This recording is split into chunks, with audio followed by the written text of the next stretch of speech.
The Little White Church of Chaos. Once upon a time, in a small, tight-knit rural community, there stood the Little White Church on the hill. It was the heart of the community, and its most devout member was Grandma Kettle, affectionately known as the Church Lady. Adorned in her elegant matching suits, shoes, and hats, she was a pillar of the congregation.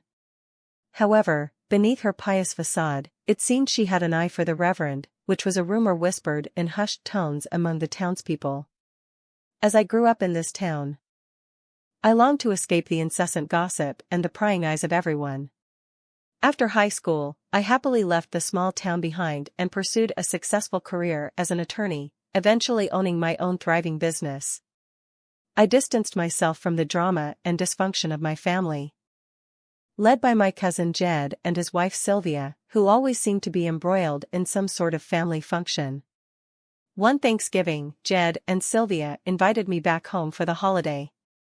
As I arrived in my Porsche, the whole family rushed out to greet me, as it had been years since we last saw each other. Despite the warm welcome, I knew the dysfunction would still be present. My grandma insisted that I stay with the family, even though I had no idea where I would be sleeping. It turned out I had to share the couch with Bra Man while he slept on the floor beside me. I resigned myself to endure this situation for the next few days, though I knew I wouldn't be happy or comfortable. As the days passed, the Little White Church on the hill announced a revival service for the Wednesday before Thanksgiving. People shouted and danced in the spirit, filling the church with exuberance. Little did I know that the true chaos was yet to come on Thanksgiving Day itself. The holiday gathering turned into a culinary disaster. The chicken was burnt, the turkey half-baked, the potato salad runny, and the macaroni and cheese inedible. The peach cobbler was the only saving grace.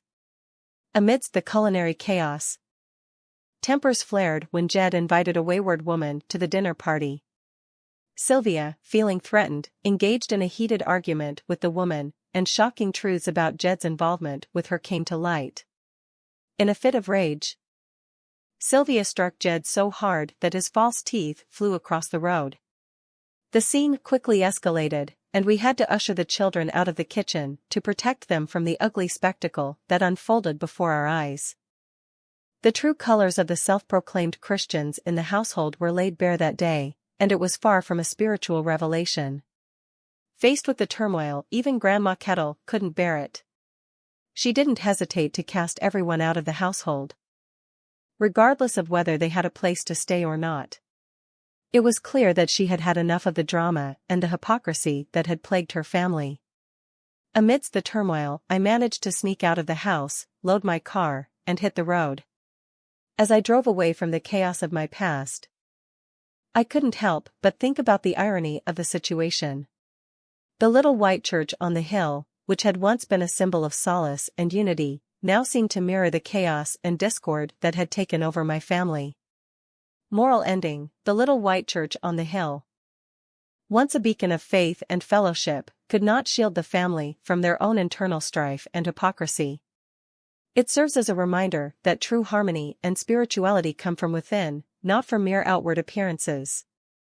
The story teaches us that we must strive to be genuine and sincere in our actions, for our true character will eventually reveal itself, no matter how we try to hide behind a facade.